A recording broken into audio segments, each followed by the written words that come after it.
नमस्कार दोस्तों, अमित्या agriculture centre में आपका स्वागत है। अगर आप नए हैं तो मेरे चैनल को लाइक एंड सब्सक्राइब ज़रूर करें। चलिए, मैं आपका ज़्यादा समय न लेते हुए आपको टॉपिक की तरफ ले चलते हैं। ठीक है, पहला लिखा है सुपरवीट। क्या लिखा है? सुपरवीट। इसमें से गेहूं अनुसंधान निदेशालय WDR करनाल हरियाणा द्वारा गेहूं की किस्मों में 15 से 20% उपज में बढ़ोतरी लाई गई, जिसे सुपरवीट नाम दिया गया। ठीक है, यानी कहाँ पर? करनाल और हरियाणा के एरिया है जो, उसमें से 15 से 20% उपज में बढ़ोतरी लाई गई, तो जिसे करनाल और हरियाणा ने ही सुपरवीट का नाम दिया। ठीक है, सेकेंड में चलते हैं। ट्रांसजेनिक पादप यानी ट्रांसजेनिक प्लांट्स। पौधे की अनुवांशिक संरचना अर्थात जीन में बदलाव लाने को अनुवांशिक रूपांतरण कहते हैं। जैसे जीन में चेंजेस लाने को क्या कहते हैं? अनुवांशिक रूपांतरण पादप के नाम से जानते हैं। ठीक है, और लिखा है परंपरागत पौधे की किस्मों में एक और एक से अधिक अतिरिक्त जीन को मनुष्य के लिए लाभदायक हो जैव प्रौद्योगिकी द्वारा कृत्रिम रूप से पौधे में डाली जाती है, जैसे बीटी कपास, बीटी बैगन, बीटी तंबाकू, बीटी मक्का, रूपांतरित सोयाबीन। क्या हो गया? सोयाबीन हो गया। ठीक है, रूपांतरित फसलों एवं सुनहरा धान भी आता है। ठीक है, समझ में आई? चलते हैं आगे। और ये लिखा है विश्व में पहली ट्रांसजेनिक फसल। ये आपके लिए बहुत इंपॉर्टेंट है। ये कह रहा है कि विश्व में पहली ट्रांसजेनिक फसल तंबाकू है, जो 1987 यानी 1987 में थी। पहली ट्रांसजेनिक तंबाकू कौन सी? आपको क्वेश्चन वहाँ पे पूछ लेता है एग्जामिनर कि first transgenic crops in option दे देता है, तो तंबाकू दे दिया, बीटी कॉटन दे दिया, और भी काफ़ी अन्य ऑप्शन दे देता है, बट उसमें क्या आएगा? निकोटियाना टैबेकनेन तंबाकू ही क्या थी? विश्व की पहली ट्रांसजेनिक क्रॉप्स थी। ओके, चलिए। अभी लिखा है विश्व में ट्रांसजेनिक फसल उगाने में USA का प्रथम स्थान है। यानी जो यूनाइटेड स्टेट ऑफ अमेरिका है, यूनाइटेड स्टेट ऑफ अमेरिका, जो कितने परसेंट है उसका? 44%। यानी ट्रांसजेनिक फसल का प्रोडक्शन करता है। कितने परसेंट? 44%। अब इसके बाद सेकेंड में आता है ब्राज़ील, 25% का करता है। अर्जेंटीना 15% करता है। भारत चौथा स्थान है। भारत का क्या है? चौथा स्थान है। ओके, चौथा स्थान में 7 और चीन छठवां स्थान पे 2% करता है। चीन में इसका प्रोडक्शन कम होता है, लेकिन भारत, अब इसको याद रखिएगा कि ट्रांसजेनिक प्लांट में भारत का कौन सा स्थान है? चौथा स्थान है। ये याद रखिएगा, ये आपके लिए बहुत इंपॉर्टेंट है। ठीक है, चलते हैं आगे। अब लिखा है विश्व में ट्रांसजेनिक फसल उत्पादन में सोयाबीन का प्रथम स्थान है।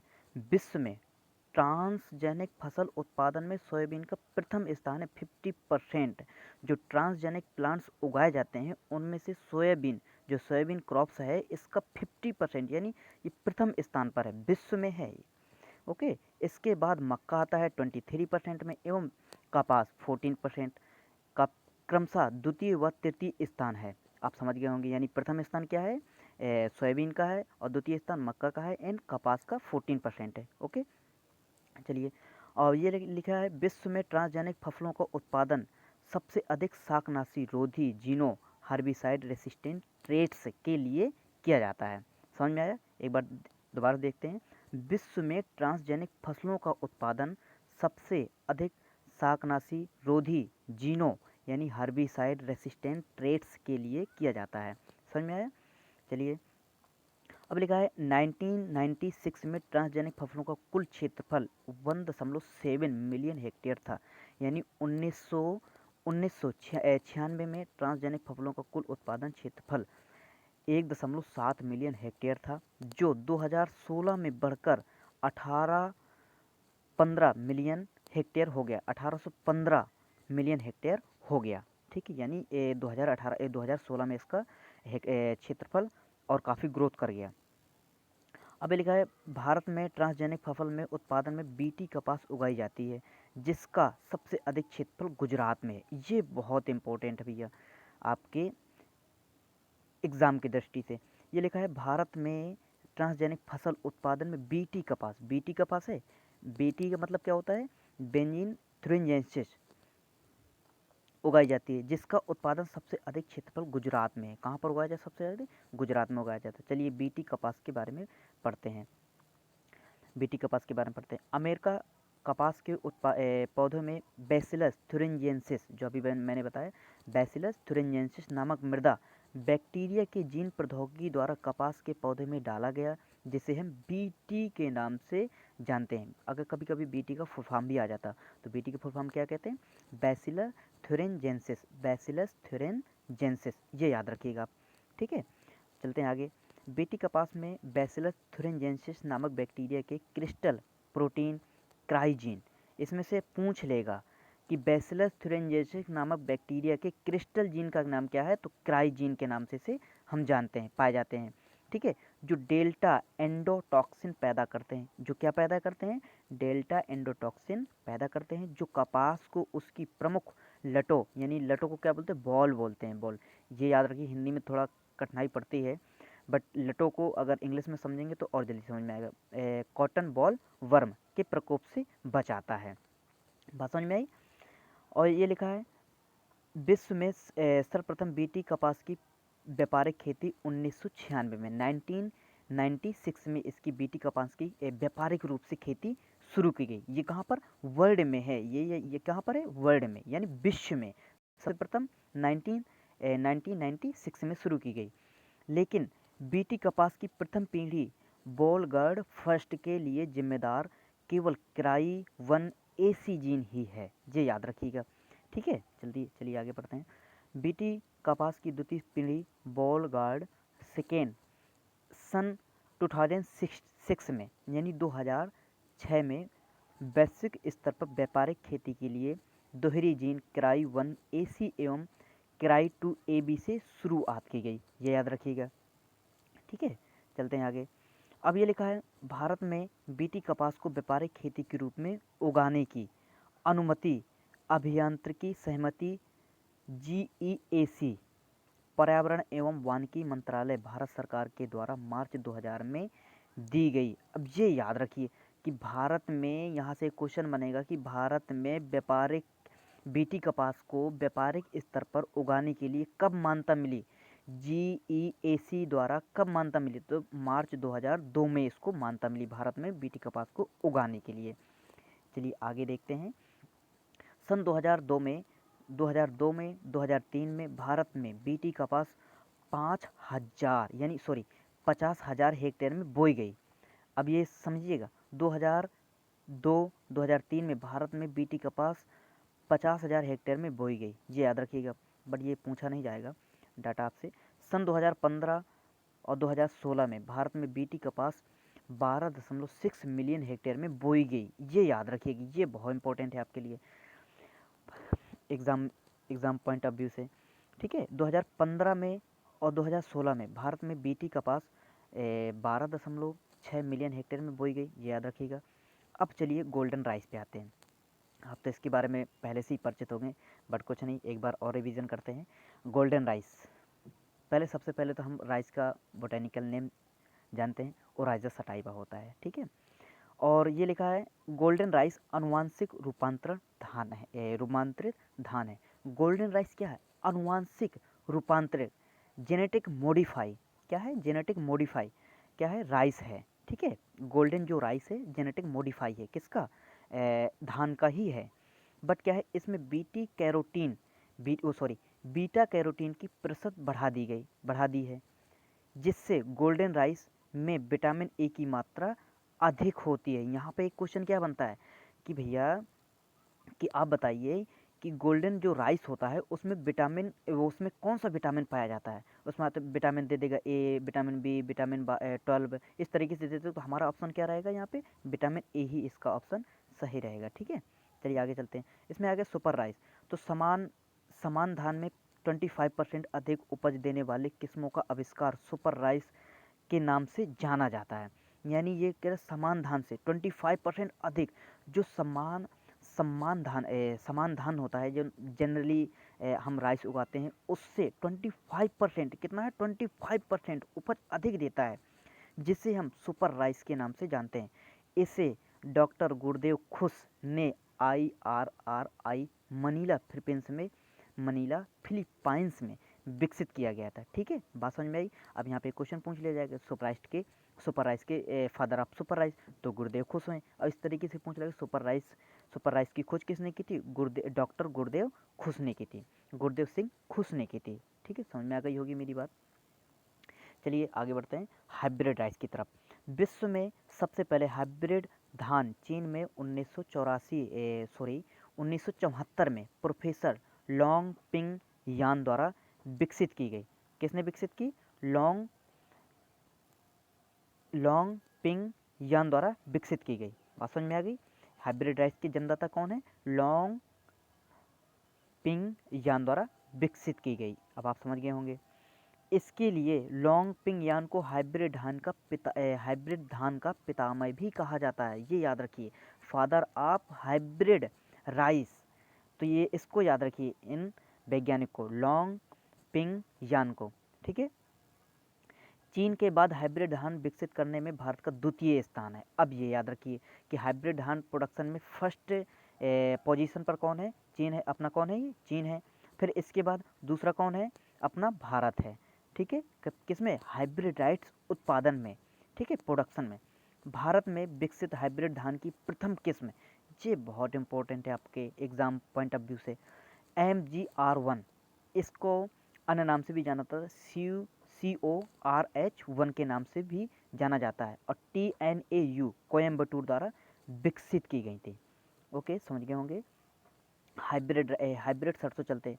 सरसों की पहले हाइब्रिड किस्म NRC HB 506 एवं दूसरी NRC HB 101 है, जो DRMR सेवर भरतपुर द्वारा 2009 में विकसित की गई थी। ठीक है, राष्ट्रीय सरसों अनुसंधान केंद्र सेवर भरतपुर 20 अक्टूबर 1998 में ICR के अधीन स्थापित हुआ, जो सन 2009 में डायरेक्टरेट रिसर्च ऑफ मस्टर्ड एवं रेपसीड DRMR शॉर्ट फॉर्म में तब्दील हुआ। ठीक है, और आगे चलते हैं। कृषि वैज्ञानिकों का योगदान। अब इसमें से कृषि वैज्ञानिक का योगदान क्या क्या है? जो डॉक्टर MS स्वामीनाथन थे, डॉक्टर MS स्वामीनाथन हैं। ठीक है, गेहूं विशेषज्ञ, गेहूं प्रजनक वैज्ञानिक, भारत में हरित क्रांति लाई गई, अतः इन्हें भारत में हरित क्रांति का जन्मदाता भी कहा जाता है, यानी फादर ऑफ ग्रीन रिवोल्यूशन के नाम से भी इनको जाना जाता है। इनको विश्व का पहला खाद्य पुरस्कार 1987 में, यानी 1987 में FAO फूड एग्रीकल्चर ऑर्गेनाइजेशन द्वारा दिया गया। इनके द्वारा 2004 में राष्ट्रीय किसान आयोग की स्थापना की गई। भारत में हरित क्रांति गेहूं व चावल की बौनी किस्मों के कारण 1966-67 में आई थी। ये याद रखिए भैया, आपको ये याद रखना है कि जो हरित क्रांति भारत में आई थी वो किन दो फसलों की वजह से आई थी। पहला होगा गेहूं और चावल। कब आई थी हरित क्रांति, ग्रीन रिवोल्यूशन कब आई? 1966 से 1967। ठीक है, चलिए अब दूसरा वैज्ञानिक को पढ़ते हैं, वर्गीस कुरियन। किसको? वर्गीस कुरियन। ये श्वेत क्रांति की पितामह के नाम से जाना जाता है। इनको व्हाइट रिवोल्यूशन के नाम से जाना जाता है, फादर ऑफ व्हाइट रिवोल्यूशन। तो कौन हो जाएंगे आपके? वर्गीस कुरियन जी। इन्होंने वर्ष 1970 से 96 तक ऑपरेशन फ्लड योजना चलाई। ये याद रखिएगा भैया कि ऑपरेशन फ्लड योजना कब चलाई? 1970 से 1996 तक ऑपरेशन फ्लड योजना चलाई। ठीक है, और ये राष्ट्रीय डेयरी विकास board NDDB national dairy development board Anand Gujarat के प्रथम अध्यक्ष भी बने। ये भी याद रखिएगा कि NDDB के प्रथम अध्यक्ष कौन बने? वर्गीस कुरियन जी। ठीक है, इन्हें दूसरे विश्व खाद्य पुरस्कार 1989 में प्राप्त हुआ। अमृता पटेल NDDB आनंद गुजरात की प्रथम महिला चेयरमैन बनी। ये बहुत इंपॉर्टेंट है, आपको डेयरी से क्वेश्चन उठा लेते हैं कभी कभी एग्जाम में। तो Amrita Patel national dairy development board, क्षमा करिएगा डिस्टर्ब हो जाता कभी कभी। Amrita Patel NDDB national dairy development board Anand Gujarat की प्रथम महिला चेयरमैन भी बनी। अब दूसरे वैज्ञानिक पे चलते हैं, अगले वैज्ञानिक पे। नेक्स्ट, साइंटिस्ट हैं डॉक्टर नॉर्मन ई बोरलॉग, इनसे तो आप बहुत अच्छे से परिचय होंगे। ये विश्व में हरित क्रांति के पितामह के नाम से जाने जाते हैं, यानी world green revolution, father of world green revolution, doctor Norman E Borlaug. ठीक है, इन्हें 1970 में नोबेल पुरस्कार प्राप्त हुआ, ये भी याद रखिए। ये अमेरिका के वीट साइंटिस्ट थे, ये जरूर याद रखिए। डॉक्टर एस के बंसल, ये सिमटी मैक्सिको में मक्का में वैज्ञानिक थे। ठीक है, मक्का के वैज्ञानिक थे, तथा इनको क्वालिटी प्रोटीन मक्का ओपीएम के द्वारा सन 2000 में विश्व खाद्य पुरस्कार भी प्राप्त हुआ। विश्व, ये भी याद रखिए, इनको क्वालिटी प्रोटीन मक्का ओपीएम के द्वारा 2000 में खाद्य पुरस्कार प्राप्त हुआ, ये याद रखिएगा। ठीक है, और इन्होंने मक्का में ट्रिप्टोफेन एवं साइलिन अमीनो अम्ल की मात्रा वाले जीन को खोजा एवं मक्का में इनकी प्रतिशत मात्रा बढ़ाई गई। ठीक है, अगले साइंटिस्ट पे चलते हैं, डॉक्टर के.एल. चड्ढा, इनसे भी आप बहुत अच्छे से परिचय होंगे। ये फल वैज्ञानिक थे, पोमोलॉजिस्ट थे। कौन से थे ये? पोमोलॉजिस्ट। इनको सुनहरी क्रांति के पितामह के नाम से जानते हैं, सुनहरी क्रांति। ठीक है, ये याद रखिएगा। के.एल. चड्ढा कौन सी है? सुनहरी क्रांति के नाम से जानते हैं के.एल. चड्ढा को। ठीक है, डॉक्टर आर.एस. परोदा, राजस्थान से संबंधित हैं, ये याद रखिएगा। ये आईसीआर में चारा वैज्ञानिक, फॉरेज ब्रीडर थे तथा आईसीआर के महानिदेशक डीजी भी रहे हैं। ये डॉक्टर आर.एस. परोदा आईसीआर के, इंडियन काउंसिल एग्रीकल्चर रिसर्च, महानिदेशक भी, डीजी भी रहे हैं, याद रखिए। Director general doctor A S. Paroda, ये कृषि विश्वविद्यालय MPUAT उदयपुर के प्रथम कुलाधिपति, वाइस चांसलर थे। Doctor A S. परोदा, ठीक है, प्रथम कुलपति हैं भैया, ये याद रखिएगा। ये एवं कृषि वैज्ञानिक चेयरमंडल ASRB के चेयरमैन भी रहे हैं। हरित क्रांति शब्द, अब ये याद रखिएगा, बहुत इम्पोर्टेंट है। हरित क्रांति शब्द WS गॉड उस साइड, ठीक है, USAID द्वारा सन 1967 से सन 1968 में दिया गया था। ये बहुत इम्पोर्टेंट है आपके पॉइंट ऑफ व्यू से। हरित क्रांति शब्द WS गॉड द्वारा सन 1967 यानी 68 में दिया गया था। ठीक है, सतत हरित क्रांति शब्द डॉक्टर S.S. स्वामीनाथन ने सर्वप्रथम दिया, ये बहुत याद रखिएगा। सतत हरित क्रांति यानी सतत हरित क्रांति शब्द डॉक्टर M.S. स्वामीनाथन ने सर्वप्रथम दिया। हरित क्रांति के मुख्य कंपोनेंट अधिक उपज वाली बौनी किस्मों का उपयोग, पौध संरक्षण सामग्री एवं रासायनिक उर्वरकों का प्रयोग करना है। ठीक है, जहाँ तक मेरी बात आपको समझ में आई होगी।